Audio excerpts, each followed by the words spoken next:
My name is Stella Abernathy. I'm 67 years old, and a week after I buried my husband, my daughter invited me to dinner to take everything he'd built. I was standing in the kitchen. The window was open. Orange blossoms drifted in from the groves outside, the same groves Walter planted when we were young enough to believe trees were a retirement plan. Turns out they were. $22 million worth. She brought a lawyer. Her husband brought a smile, and I brought a piece of paper that my husband wrote from his deathbed. One they didn't know existed, but I didn't show it that night. I waited, because my husband taught me something about patience that I'm about to teach you. Welcome back to Alpha Mom Stories. If you've ever stayed quiet while someone underestimated you, and then watch their face when they realize their mistake, hit subscribe. You're going to want to see how this ends. Let me tell you about Walter. He deserves that much. Walter Abernathy inherited one thing from his father: 5 acres of orange trees in Central Florida. That was it. No trust fund, no connections, no business degree. Just 5 acres, a pair of work gloves, and an opinion about soil pH that he would share whether you asked or not.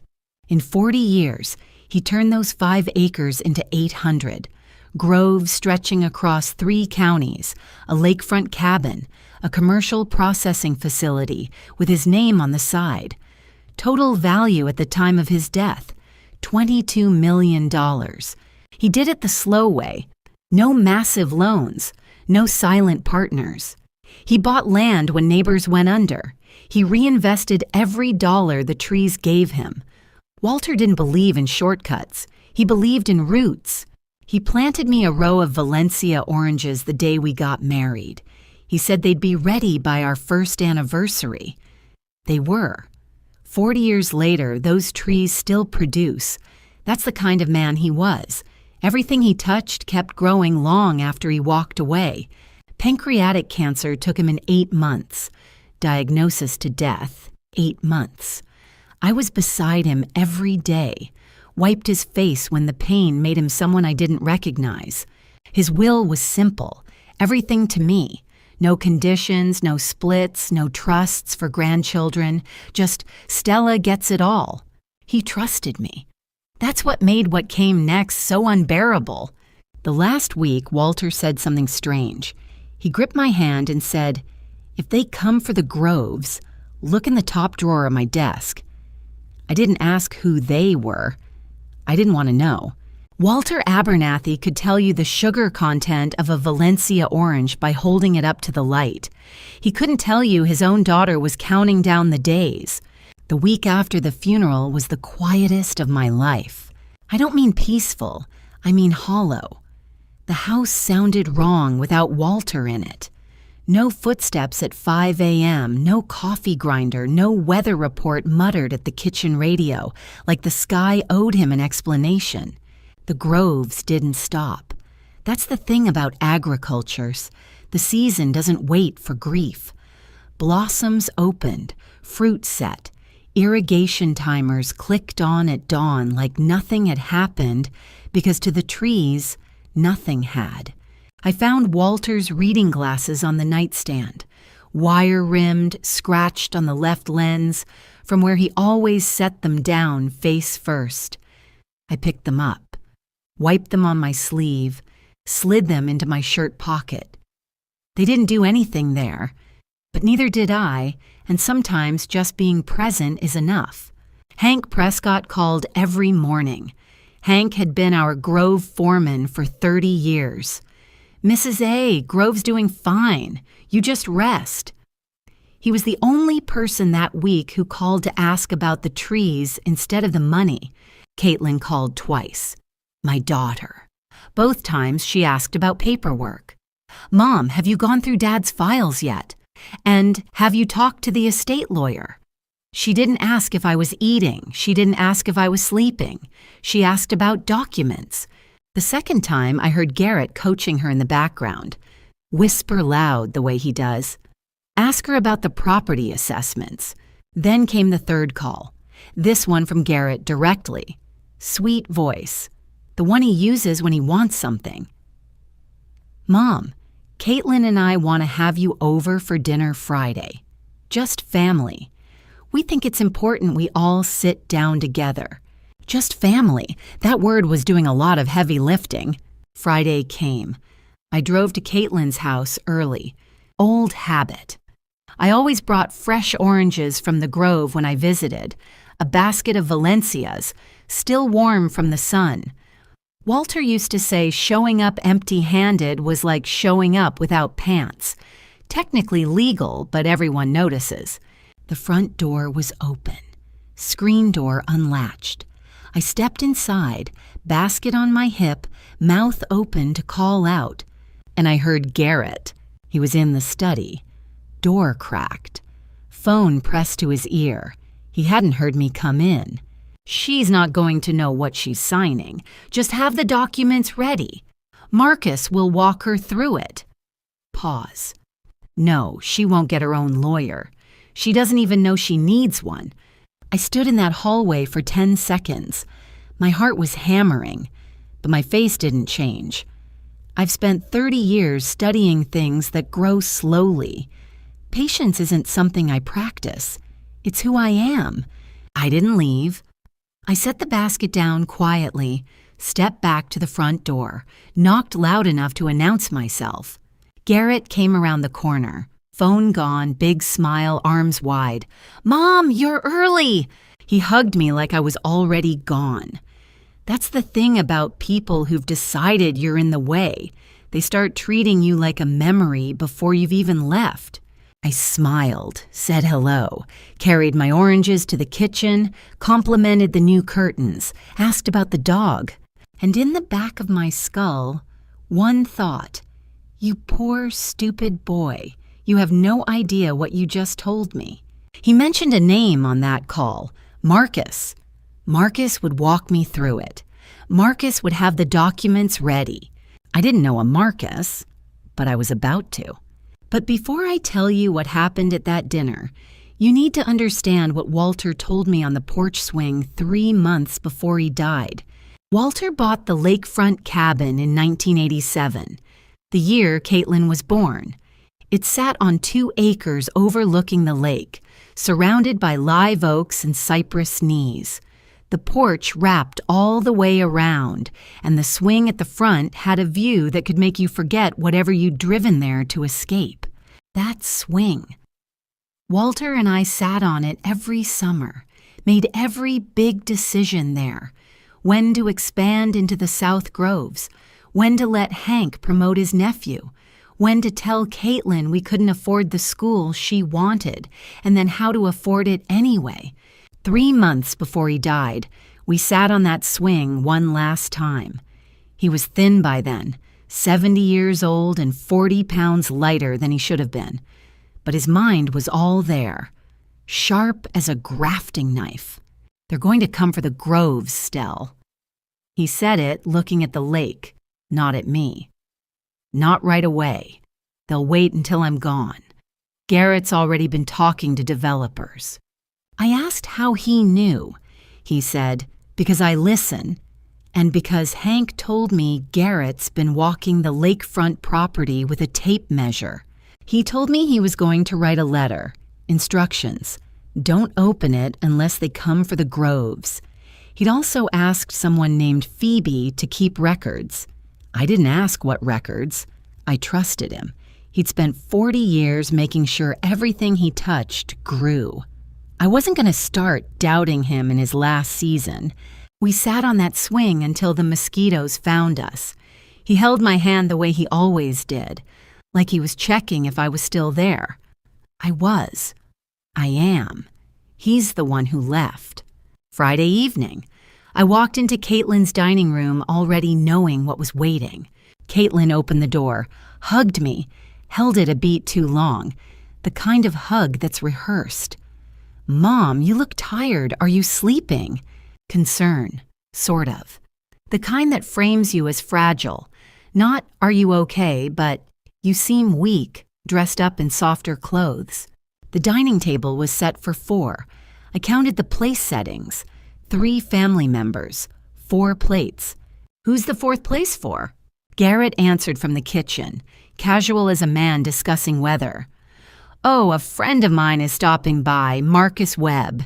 He's in real estate law. Thought he might be able to help us think through Dad's estate. Just as a favor. Just as a favor. There's that word again. Just. Doing work it isn't qualified for. We sat down. Caitlin served roast chicken. Garrett poured wine. Normal? Pleasant. Like a dinner party where nobody mentions the briefcase leaning against the 4th chair. Marcus Webb arrived 20 minutes late. Staged entrance. Firm handshake, professional smile, condolences delivered with the polish of a man who practices sympathy in his rearview mirror. Mrs. Abernathy, I'm so sorry for your loss. Your husband was a remarkable man. I looked at him. Gray suit. 50 years old, give or take. Eyes that scanned the room the way a contractor scans a building he's about to tear down. He was, I said, and he was also very particular about who handled his business. Garrett and Marcus exchanged a glance, quick, practiced. Caitlin studied her plate. Marcus opened his briefcase. Casually, inside, a stack of pre-drafted documents flagged with 7 post-it notes. 7 places for me to sign. I hadn't even finished my salad. Dinner plates were cleared, wine refilled, and Garrett leaned back in his chair with the posture of a man about to give a presentation he's rehearsed in the shower. Mom, we've been thinking about your situation. He laced his fingers together. You're alone now. The Groves are a lot of work. The cabin needs maintenance. Marcus here has some ideas about simplifying things. Marcus pulled the documents from his briefcase, slid them across the table like a hymnal at church. This is a standard transfer of asset management, Marcus said. Smooth voice, practiced cadence. You remain the beneficiary, but operational decisions would transfer to Caitlin and Garrett. It's really just paperwork. I picked up the documents. I read them. Not skimmed. Read. I spent 30 years in academia reviewing papers more complex than legal boilerplate. I can smell a buried clause the way Walter could smell rain before it hit the Groves.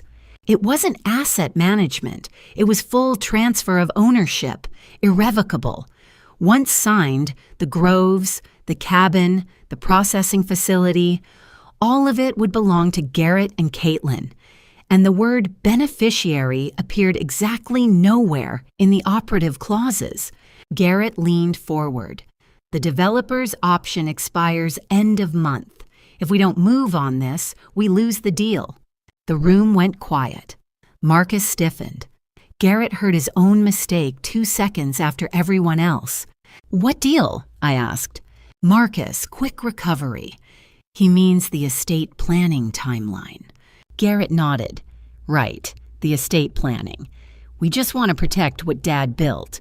I set the documents down, looked at Garrett, looked at Marcus, looked at my daughter, who was rearranging her fork and knife like they might offer an escape route. Protect it from whom? 3 words. And every person at that table heard something different.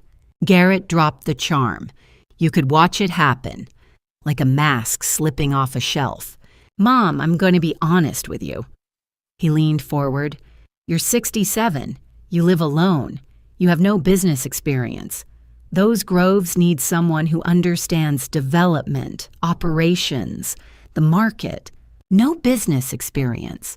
I built a hybrid citrus variety from scratch over 12 years, published 14 research papers, managed a university lab budget larger than his firm's annual revenue. But sure, no business experience. Caitlin joined in, right on cue. Mom, Dad worked himself to death over those Groves. Do you want the same thing to happen to you? She said it like she'd practiced, because she had. Garrett writes her lines. She just delivers them and thinks they're hers. Marcus added the legal garnish. Mrs. Abernathy, without proper management, the estate faces tax liabilities. He paused. This transfer would protect your interests. Then Garrett said it. The line I will never forget as long as I draw breath. Sign it, Mom. You'll thank us when you're in a place that takes care of you. A place that takes care of you. He meant a nursing home. My son-in-law, sitting in a chair my husband built with his own hands, eating off plates I bought for this kitchen, was telling me I belonged in a facility. I didn't flinch, didn't raise my voice. I put down my fork, folded my napkin, set it next to my plate with the crease facing up, the way my mother taught me. Then I reached into my purse. Garrett leaned forward, expectant. He thought I was reaching for a pen. He was wrong. I pulled out an envelope. I didn't bring a pen, Garrett. I brought this. I set it on the table between the wine glasses. Thick paper. Legal letterhead. Return address. Phoebe Nguyen, J.D., Estate and Elder Law. Cease and desist. Addressed to Garrett Hale, Caitlin Abernathy Hale, and Marcus Webb, Esquire. Each name typed. Each name earned. Marcus picked it up first. His eyes moved fast across the page. Halfway through the second paragraph, the color left his face like water draining from a sink. Key language for those who enjoy precision. Any further attempts to solicit, coerce, or pressure the transfer of assets belonging to the estate of Walter Abernathy and or Stella Abernathy will be treated as elder financial exploitation under state statute. Marcus set it down. I wasn't aware there was prior counsel involved. Garrett snatched the paper, read it, slammed it on the table. This is ridiculous. We're family. You can't serve us papers at dinner. I looked at him. Calm. You brought a lawyer to dinner first, Garrett. I just brought better paperwork. Caitlin, voice cracking. Mom, how could I what? Read.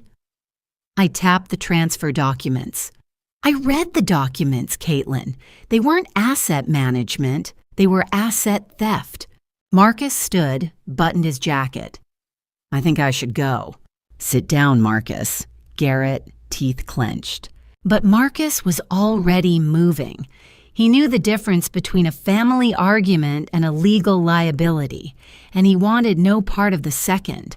I stood up, picked up my purse, smoothed my blouse. I'll be going now. Dinner was lovely, the ambush less so. I drove home with both hands on the wheel and Walter's glasses in my pocket. The night was clear. The groves smelled like promises. I called Phoebe Nguyen from Walter's armchair at 9 that night. Let me tell you about Phoebe. Walter introduced us 6 months before he died. He drove me to her office on a Tuesday afternoon. No explanation, just, I need you to meet someone, Stell. Phoebe Nguyen, 45, Vietnamese American, estate and elder law specialist. Small office, clean desk, diplomas on the wall she never pointed to. She reminded me of myself at that age, sharp and quiet about it. Walter had briefed her on everything. The groves, the family dynamics, Garrett's ambitions, what he believed would happen after he was gone.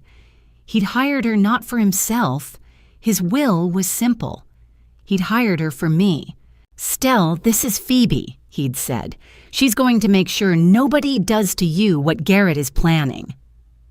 I remember thinking, Walter, you're being dramatic. People don't steal from their own mothers. I was wrong, he was right. He usually was, about people. He watched the way a farmer watches weather. Patiently, without sentiment, until the pattern became undeniable.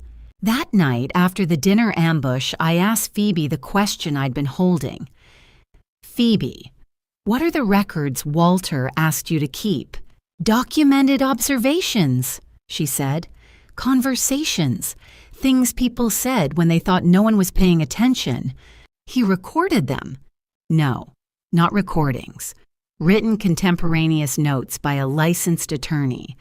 Dates, times, direct quotes, witnesses where available, legally admissible as evidence of intent. My husband hired a lawyer the way he planted trees, years before anyone else could see why. Phoebe's notes included specific quotes. Garrett, talking about selling the groves, said while Walter was still alive, with dates. I asked her to read me one. She did. It was worse than I expected. Garrett didn't take the cease and desist as a warning. He took it as an insult, and Garrett Hale does not sit quietly with an insult. The week after the dinner, he launched a campaign, not legal, social. He called Walter's brother Jim, Walter's sister Margaret, cousins, church friends, anyone with a phone number and an opinion. The narrative was simple. Mom is confused. She's grieving. She's not thinking straight. She threatened us with lawyers at a family dinner. We're worried about her mental state. Worried, that word, doing triple shifts. Margaret called me Tuesday. Honey, Garrett says you're having a hard time. He says you threatened Caitlin. Margaret's voice was careful. The way you talk to someone you've been told might be unstable. I told Margaret the truth. She listened. I don't know how much she believed. Garrett is charming. I am not. That has always been the difference between us. Caitlin posted on Facebook an old photo of her and Walter at the cabin, arms around each other. Caption, "Missing you, Dad. Wish you were here to help us through this." 37 likes, 12 heart reactions. Subtext thick enough to spread on toast. Then Garrett called the Grove office. Spoke to the shipping manager. Just checking in on operations. Mom might need some help transitioning.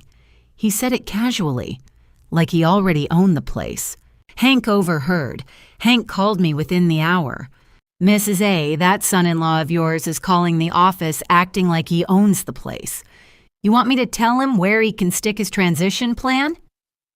Not yet, Hank. Doc, I've been running these groves for 30 years. I don't need a man who can't tell a Valencia from a navel to explain operations to me. I know, Hank, I know, but not yet. I walked the groves at dawn the next morning. Alone, no phone, no plan. Just me and 800 acres of citrus in bloom. The smell hit me at the first row. Orange blossoms. That sweet, clean weight that fills your lungs and makes you forget, for about 3 seconds, that the world has edges. Walter always said the blossoms smelled like a promise. He was right. They smelled like 40 years of someone keeping their word. I stopped at the Valencia row, the one he planted the day we married. Those trees were older than our daughter, older than the cabin, older than everything Garrett wanted to demolish. They still produced. Every year, without being asked, they gave. I stood there and remembered something Walter told me 2 months before he died. We were sitting in the kitchen. He was weak but lucid. He put his hand flat on the table, the way he did when he wanted you to listen. The groves aren't just money, Stell. 47 families depend on this land. Hank's grandkids play between the rows. If Garrett turns this into a resort, those families lose everything. 47 families. I hadn't counted before. Walter had. He always counted the people before the numbers. I stood in that grove my husband planted, breathing in blossoms from trees he'd never see fruit again. And I decided that everything he built would stay standing. Not for the money, not for pride. For the 47 families who'd never sat at a dinner table with a lawyer telling them to sign. I drove to the Grove office that afternoon. Time to stop grieving and start paying attention. I'm a retired professor with a PhD in agricultural sciences. Reading operations reports wasn't going to be the hard part. Finding what Garrett left behind, that was the surprise. The Grove office is a single-story building between the packing house and the equipment barn. Metal roof, concrete floor, 3 desks, a filing cabinet from 1997, and a shared printer that jams if you look at it wrong. I went in to review operations reports. Hank had everything organized. Yield logs, shipping manifests, payroll summaries, clean, thorough. The Groves were running fine without anyone named Hale touching them. But the printer had a backlog, print jobs stacked in the tray, uncollected. I pulled them out to clear the queue. Halfway through the stack, I found it. 28 pages, glossy cover. Professional rendering of a marina, a boutique hotel, luxury condominiums wrapping around a waterfront promenade. Title across the top in Helvetica, Abernathy Lakeside Resort. Phase 1 development proposal. Garrett's firm logo, bottom right corner. I sat down. I read every page. The date on the cover letter stopped my breath. 4 months ago. Walter had been dead for 2. Garrett had been planning this while Walter was in chemotherapy. He'd printed it at the Grove office during one of his visits to see Walter. He'd used our printer, our paper, our electricity, and he'd forgotten to pick up his printout. Page 3. Projected revenue, $86 million over 5 years. Page 12. Phase 2. Residential lots, Grove clearance complete by Q2. Grove clearance. Every tree, every row, every blossom. 800 acres of citrus reduced to 2 words in a development timeline. He'd written Grove clearance in 12-point Helvetica, like it was a quarterly report and not the erasure of everything my husband ever grew. Page 22 referenced anticipated acquisition following estate transition, anticipating Walter's death, anticipating my compliance. He'd anticipated wrong. I know what you're thinking. She should have seen this coming. Maybe. But when you're burying the person who planted trees on your wedding day, you're not thinking about who's measuring the land behind your back. If this story is hitting close to home, if you know what it's like to be underestimated by the people who should know you best, leave a comment below. I want to hear your story. I drove to Phoebe's office with the proposal on the passenger seat. She took it, read it once quickly, read it again slowly, then set it down and said, "It confirms what the notes already show." I asked her to read me the notes, the contemporaneous records, the things people said when they thought no one was keeping score. Phoebe opened a file. Her handwriting was small and even, attorney's hand. Every entry dated, every quote in quotation marks. March 15th, hospital waiting room. Phoebe present, seated 3 chairs away, taking notes. Garrett to Caitlin, voices low but not low enough. "Once your dad goes, we move fast. Your mom won't know what hit her." I asked Phoebe to stop. She waited. I nodded. She continued. March 22nd, Grove office. Hank present as witness. Garrett on the phone, not realizing anyone could hear. The lakefront alone is worth $40 million developed. The old man sitting on a gold mine, and he's growing oranges. The old man. He called Walter the old man while Walter was alive and fighting for every day. April 2nd. Walter's bedroom, Caitlin and Garrett in the hallway. Walter appeared to be asleep. He was not. Caitlin to Garrett. "Dad won't last the month. Have Marcus get the papers ready." Phoebe's voice was steady when she read that one. Mine was not. Walter heard it. His own daughter, 10 feet away, calculating his remaining days. He told Phoebe the next morning. His voice was steady. His hands were not. "That's when I knew I had to write the letter," Walter told Phoebe. My husband lay in his own bed, pretending to sleep, while his daughter timed his death.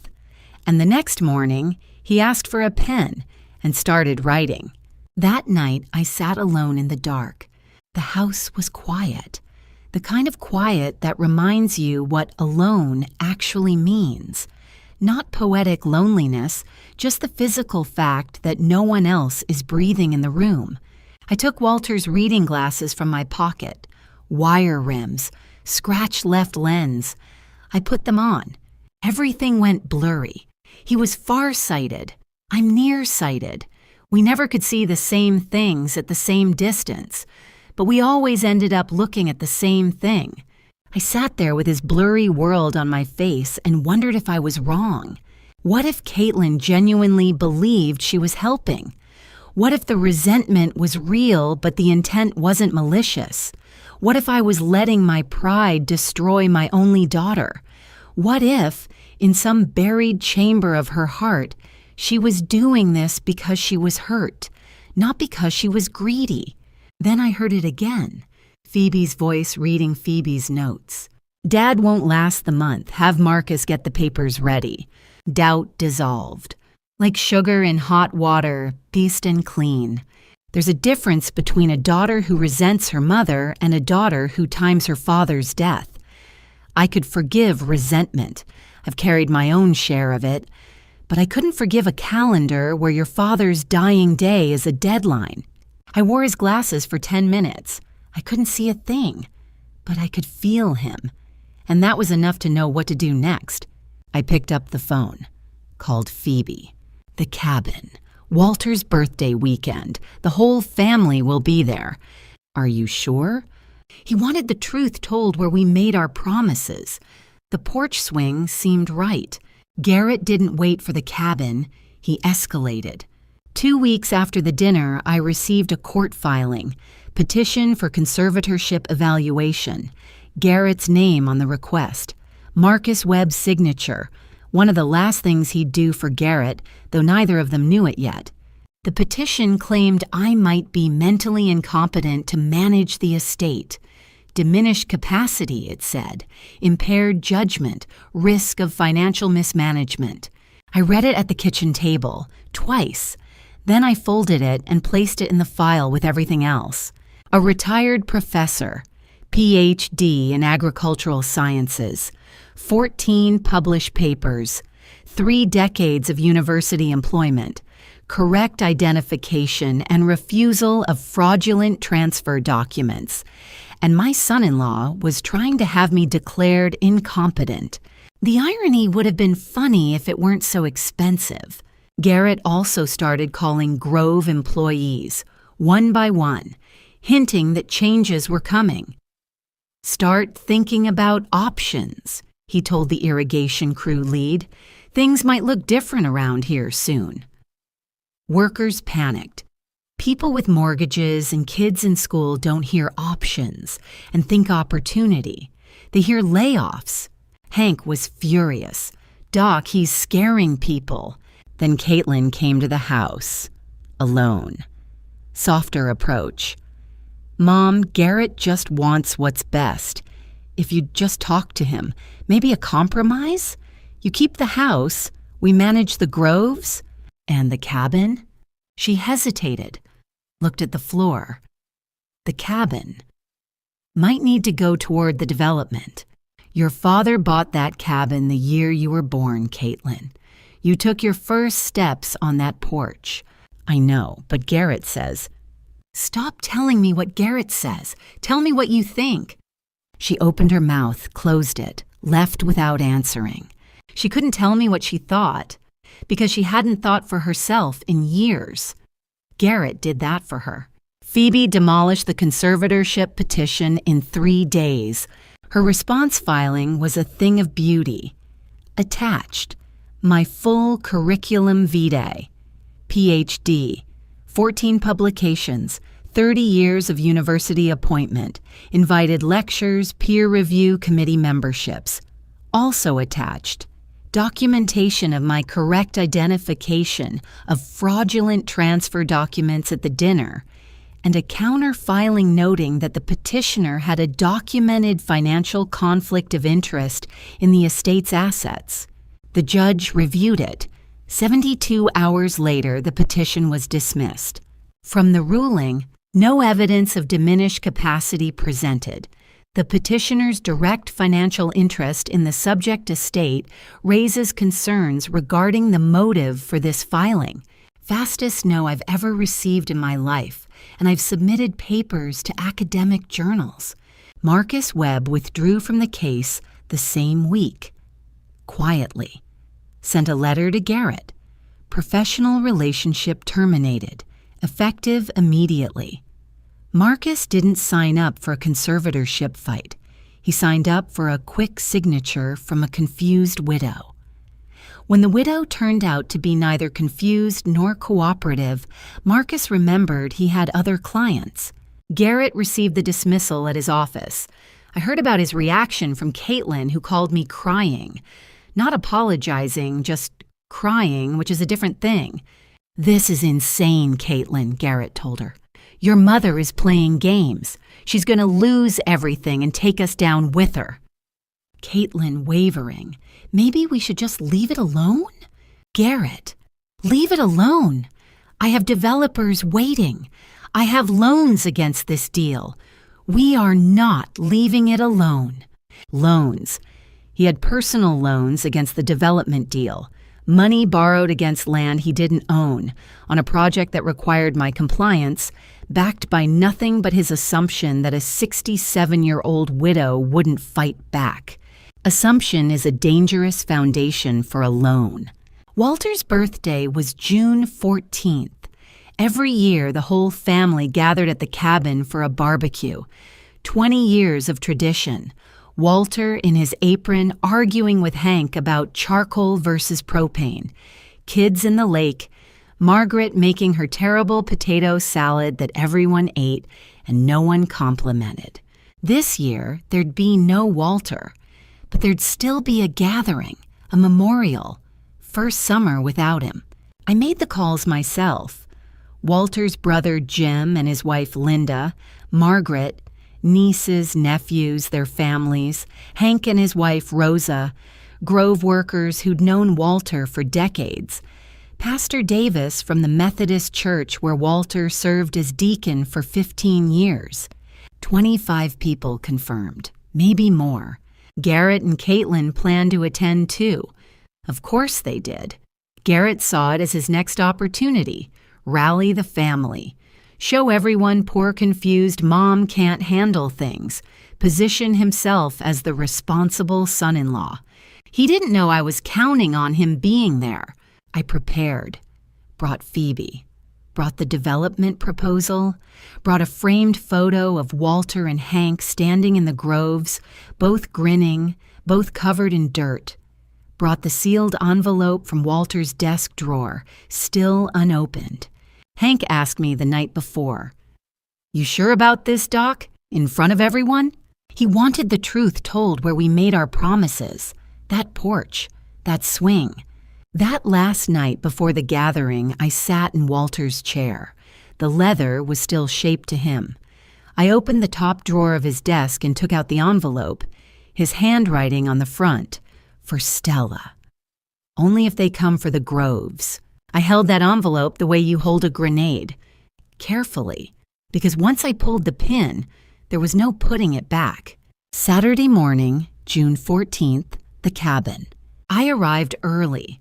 The lake was still as glass. The wraparound porch was swept clean. Hank had sent 2 of his guys out the day before to get the place ready. Charcoal grill on the back deck, coolers of sweet tea, paper plates with little orange slices printed on the border. Margaret's contribution, because Margaret believed themed tableware improved any occasion. Family arrived in waves.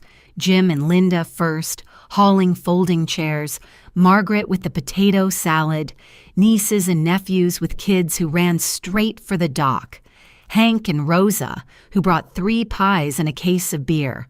Grove workers came too. Not all 47, but enough. Men and women who'd spent decades walking Walter's rows. They came because Walter was theirs too. The cabin smelled like charcoal and lake water and 25 people who loved a man who wasn't there anymore. It was the most beautiful and the saddest place I'd ever been. Caitlin and Garrett arrived in his black SUV. Garrett in a casual polo. Calculated casual. He scanned the crowd the way a politician scans a room, counting allies, assessing angles. He worked the crowd quietly. I watched him lean toward Jim, whisper something. Jim's expression shifted, uncomfortable. "Garrett, maybe this isn't the time." "I know," Garrett said. "I just want what's best for the family." Then Phoebe arrived, linen blouse. Professional, but understated. Garrett didn't recognize her. He'd only seen her name on a cease and desist. I introduced her as a friend. "Nice to meet you," Garrett said. His eye twitched, just once. The way it does when something doesn't fit his plan and he hasn't figured out why yet. I smiled. "Help yourself to potato salad. Margaret made it." The afternoon softened. People ate, told stories, laughed at things Walter said 20 years ago that were still funny because they were still true. I slipped away. The porch swing was waiting. I sat down, pushed off with one foot, rocked gently. The lake stretched out in front of me, and the sky above it was the kind of blue you only get in June, deep and careless. I thought about Walter proposing here, not on one knee, nothing dramatic. We were sitting on this exact swing, 27 years old, and he said, "I think we should do this permanently." "Do what?" I asked. "This, sitting here, you and me, every summer until we can't." I said yes. He said, "Good, because I already told my mother." I threw a pillow at him. He caught it. We were married in October. Hank found me on the swing. He didn't sit, just stood at the rail looking at the lake. "It's time, Mrs. A." "Almost. Let everyone finish eating. Nobody makes good decisions on an empty stomach, and nobody listens well on a full one. We want them in between." Hank laughed, low and warm. "Doc, you think like a scientist even when you're breaking hearts. Especially then." He nodded, went back inside. I took Walter's glasses from my pocket, held them in both hands. The wire rims caught the sunlight and threw a little line of light across my knuckles. I was about to read his last words. I was about to open the thing he prayed I'd never need, and I was going to do it in front of everyone he loved. The science of persuasion is really just the science of timing, and the time was almost right. Before I tell you what happened on that porch, I want you to know something. I wasn't angry. I was sad. Because the letter I was about to read was written by a man who loved his family enough to give them a chance to be decent. And they chose not to take it. If you know someone who needs to hear this story, share this video. Sometimes the right story at the right time changes everything. Late afternoon, golden light cutting sideways through the oaks. The kind of light that makes everything look like a painting of itself. I stood on the porch steps. "Can I have everyone's attention? I'd like to say something about Walter." The noise dimmed. People drifted toward the porch. Kids sat cross-legged on the grass. Adults pulled chairs close, leaned on the railing, stood with paper plates still in hand. 25 faces, maybe more, all pointed at me. Garrett and Caitlin stood near the back. Garrett's arms crossed, confident. He thought I was delivering a eulogy. Good. A weepy widow speech would fit his narrative perfectly. Caitlin looked less certain. Something in my calm unsettled her. Mothers know their daughters. Daughters know their mothers. And Caitlin could feel that something was wrong.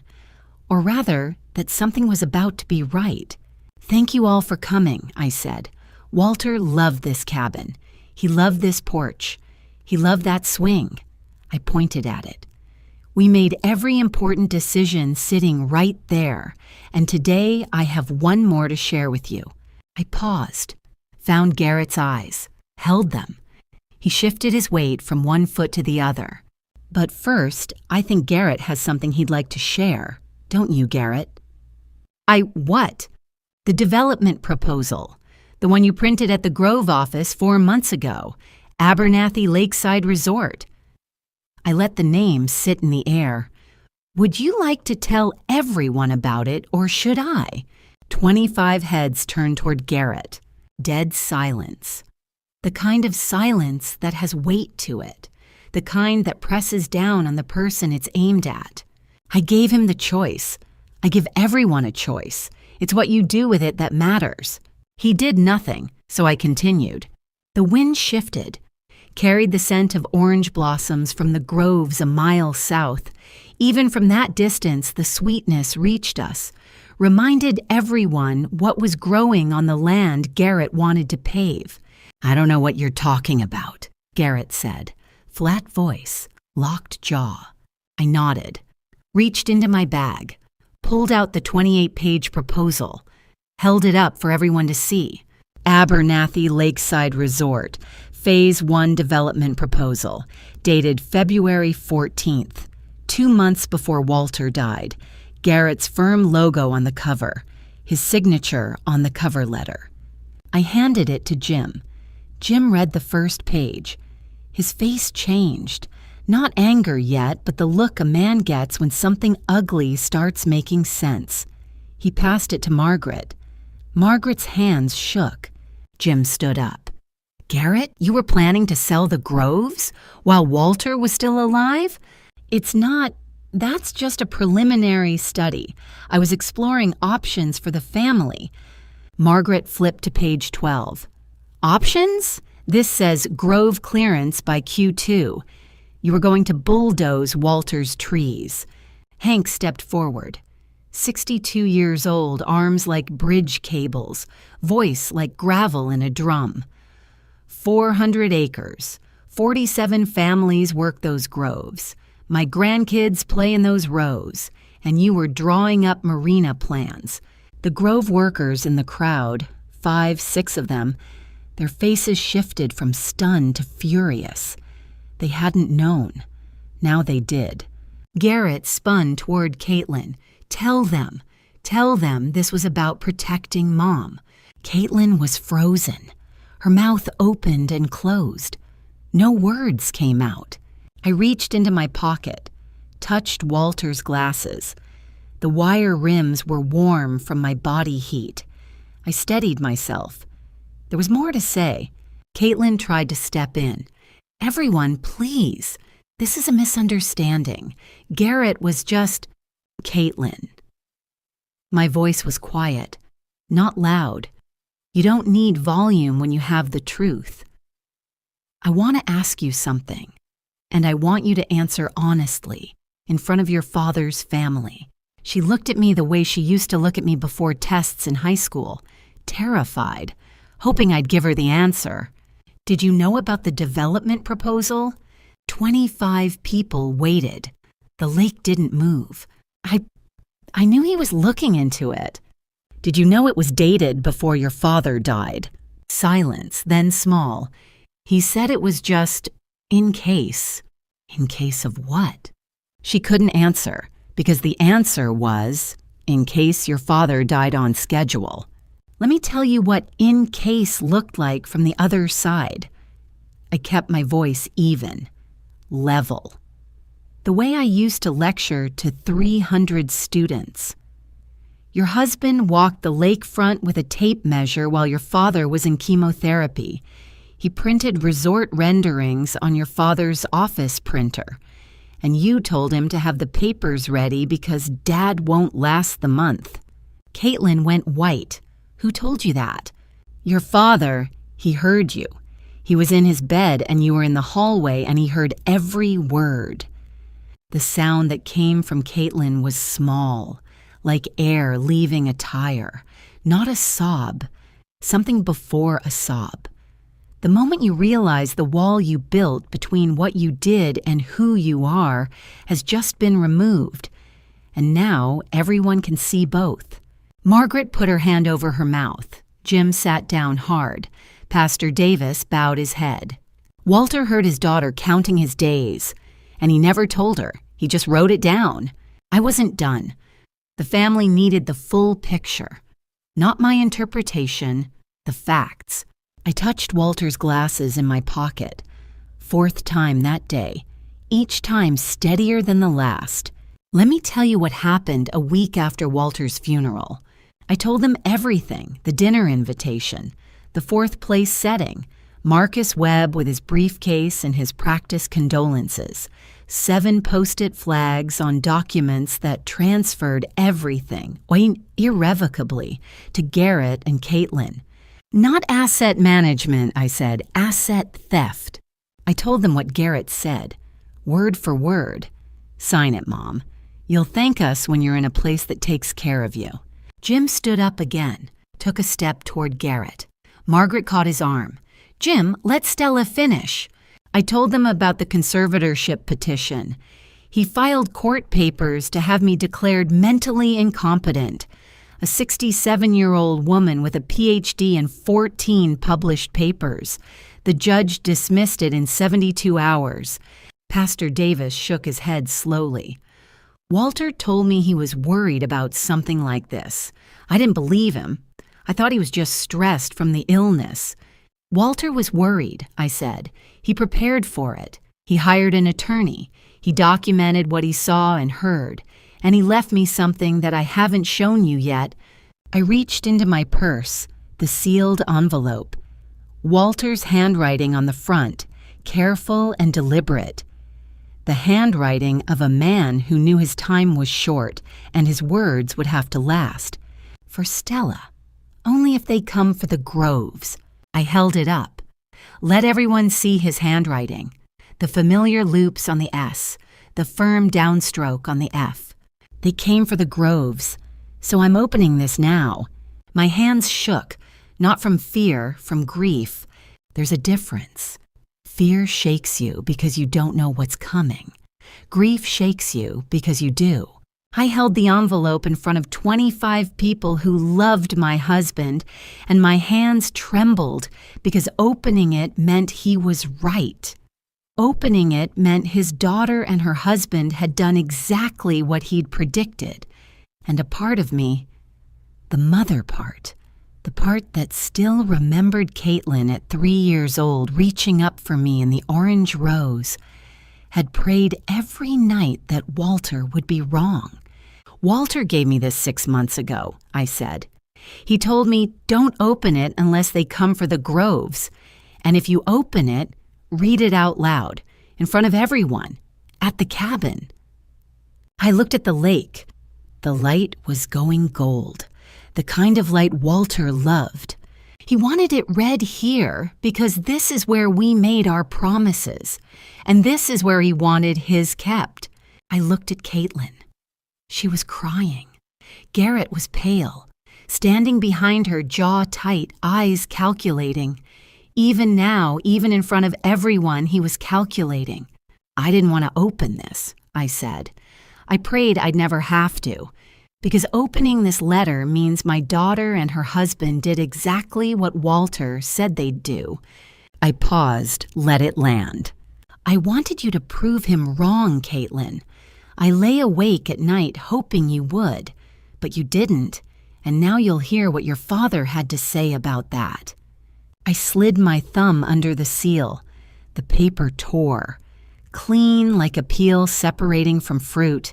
Inside, 2 pages, Walter's handwriting, careful, deliberate, written by a man running out of time who refused to run out of words. I unfolded the pages, held them in both hands, read aloud. Dear Stella, his voice in my mouth, the strangest feeling, like borrowing someone's lungs. If you're reading this, I'm gone and they came for the Groves. I wish I could say I'm surprised. I heard Margaret gasp, small and sharp. I built this from one tree my father left me. Every morning for 40 years, I walked the rows and talked to the trees. Sounds crazy, but trees listen better than most people.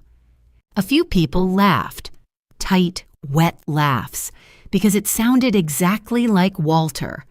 It was Walter, right there on the porch, in blue ink and steady handwriting, saying things only he would say. Garrett walked the lakefront with a tape measure in March. He thought I didn't see. I saw. I always saw. Garrett's jaw tightened. He looked at Caitlin. Caitlin looked at the floor. Caitlin, if you're there, I want you to know something. I heard what you said in the hallway, April 2nd. Dad won't last the month. You were right about the timing. You were wrong about everything else. Caitlin covered her face with both hands. I'm not angry. I'm heartbroken. Because I remember a girl who used to run through the rows with orange juice on her chin, laughing. I don't know where she went, but I suspect someone told her the Groves were less important than she was, and instead of hearing, you matter, she heard they don't. Both things were wrong. Several people were crying now.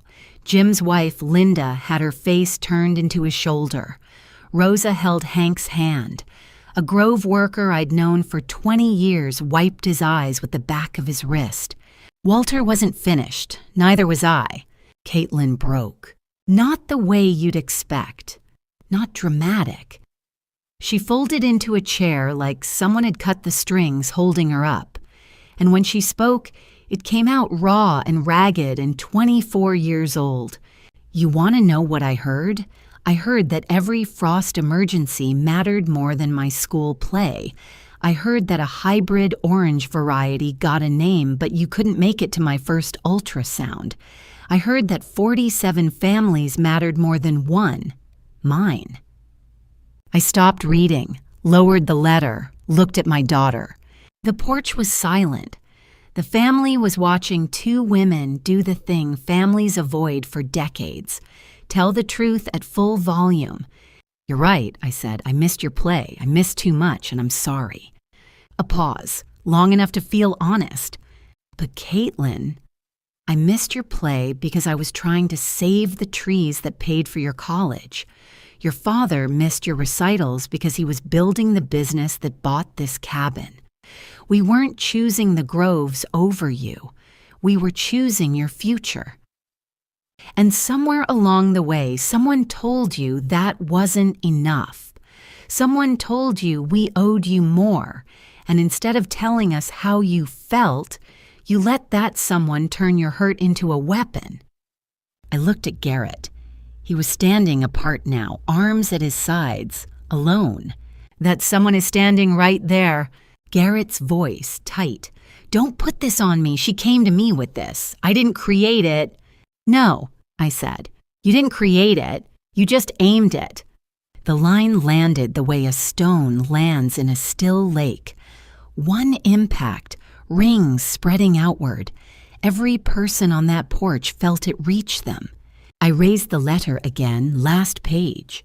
I reached for Walter's glasses, took them from my pocket, put them on. The world went blurry. His eyes, not mine. I couldn't see the words through his lenses. I took them off, set them on the porch railing, facing the lake. I didn't need his glasses to read his words. I just needed them close. The last section, Walter's final paragraph. If you're reading this, they failed the test I prayed they'd pass. I let that sentence sit. Didn't rush past it, didn't explain it, let it do its own work. The test was simple. Could they let their mother grieve in peace? Could they wait?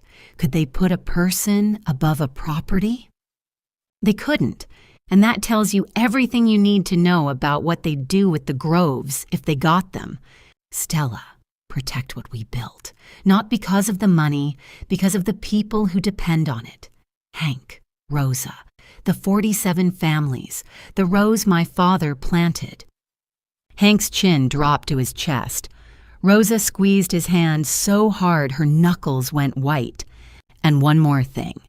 The orange variety you spent 12 years developing? That's yours. Not mine. Not the estate's. Yours. Don't let anyone forget that. I read the last line. Your husband, who loved you from the first row to the last. Walter. I folded the letter, placed it back in the envelope, set it next to his glasses on the railing. Complete silence. No one moved. Somewhere behind us, a fish jumped in the lake. That was the only sound for 5 full seconds. Then from the back, a whisper. Jim's wife, Linda. Good Lord. Good Lord was right. I folded my hands in front of me. Short sentences now, measured, voice low. The way I used to close a lecture when I wanted every student to hear what mattered. My husband said you'd come for the Groves. He just hoped he'd be wrong. I looked at Garrett. He looked back. For the first time since I'd known him, he had nothing to say. Here's what's going to happen. The Groves stay. Every acre, every tree, every row. Hank continues as foreman. The 47 families keep their jobs. The cabin stays in the family that earned it. The conservatorship petition has been dismissed. Any further legal action will be met with a countersuit for elder financial exploitation. I turned slightly, addressed the air because Marcus Webb wasn't present, but the record needed to be clear. Mr. Webb, if you're wondering about your involvement, expect a complaint to the state bar. Back to Garrett. You can keep your resort renderings. You'll need them for your next pitch, but the name Abernathy won't be on any of them. Garrett found his voice, thin and desperate. You can't run those Groves alone. I looked at him the way I used to look at students who cited Wikipedia in a doctoral thesis. I ran a university research program, developed a patented hybrid orange variety, published 14 papers, raised a daughter, mostly alone. I think I'll manage. The wind came, carrying orange blossoms from the Groves, a mile away but unmistakable, sweet and clean and alive. The Groves were listening. They always were. Jim started clapping. Not applause, approval. Margaret joined. Then Hank. Then the Grove workers. Then the whole porch, until the sound rolled across the lake and came back like an echo of something Walter might have said if he'd been there. Garrett wasn't done. Desperate men never are. They just get louder. Fine. He threw his hands up. Keep the Groves, but the land is worth more than your oranges. Someone will develop it eventually. You can't hold on to 800 acres of citrus forever. The professor in me woke up. The one who spent 12 years in a lab coaxing a new citrus variety into existence. The one who filed a plant patent and never mentioned it at Thanksgiving because nobody at that table cared about intellectual property law. Let me explain something about those oranges, Garrett. I stepped forward. One step, not aggressive, instructive. The hybrid variety that grows on those trees. The one sold in every Whole Foods in the Southeast. The one that generates 40% of the Grove's revenue. That variety is called the Abernathy Gold. I paused, let the name register. I developed it. Over 12 years. Cross-pollination, grafting, field trials, peer review, patent application. The plant patent is in my name, not the estate's, not the Grove's. Mine. Stella Abernathy, sole inventor, sole patent holder. Garrett blinked. The kind of blink that means the math is changing behind someone's eyes. If those trees are cleared and the land is sold, the new owner gets commodity citrus at best. The Abernathy Gold walks out with me. The Grove's value drops 60% overnight. I let that number land. 60%. On a $22 million operation, that's not a haircut. That's an amputation. So you weren't just trying to take my land, Garrett. You were trying to take my life's work without even knowing it existed. That's the problem with people who see acreage instead of agriculture. You miss the thing that actually has value. Jim from his chair, half laughing, half shaking his head. Walter married the smartest woman in the county, and Garrett thought she was just a farm wife. That evening, everyone left. Cars down the gravel drive, headlights through the oaks, hugs that lasted longer than usual. Margaret whispered, "Walter would be proud, Stell." Jim shook my hand with both of his and said nothing, which from Jim meant everything. Garrett and Caitlin left in silence. No goodbye, no scene, just the black SUV pulling out slow, like a dog leaving a yard where it had been caught digging. I sat on the porch swing, alone. The lake was still. Stars were coming out. I counted them because Walter and I used to count them, and habits don't know when to stop. I lost track at 47. One for each family. In the weeks that followed, things settled the way sediment settles, slowly and into new shapes. Garrett's developer pulled out of the deal after hearing about the patent. No Abernathy gold, no premium pricing, no projected revenue. Garrett's firm lost the option. The personal loans he'd taken against the development deal. Those stayed. Debt against nothing. Marcus Webb. Phoebe filed a state bar complaint. Investigation opened. Within a month, Marcus lost 2 major clients. People in the legal community talk. They especially talk about attorneys who bring pre-drafted transfer documents to family dinners to pressure 67-year-old widows. Caitlin didn't call for 3 weeks, then a text, 5 words. "Mom, can we talk?" I wrote back, "When you're ready to talk as my daughter, not as Garrett's messenger, yes." Without the money incentive, Garrett's investment in the marriage became visible, like a stain you only see when the light changes. Caitlin started seeing a therapist. Garrett started sleeping in the guest room. Hank called Monday morning. "Doc, the crews want you to know. They're staying. Every one of them. Tell them I'm staying too." Then I went out and walked the rows. 6 months later, December. The Abernathy golds were in full harvest. Whole Foods had just placed their largest order yet. Caitlin came to the Grove, alone.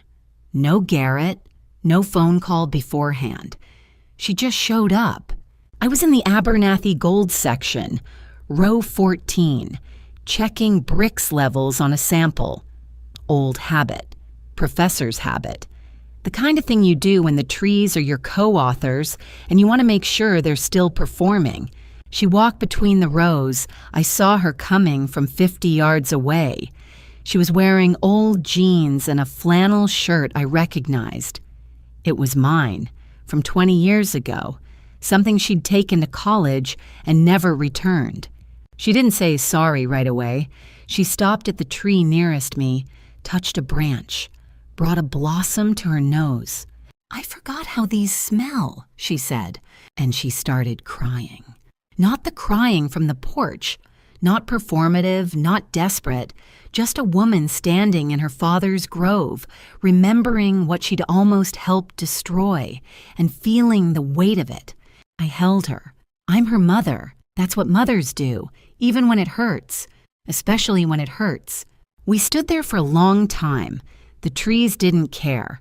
Trees never do.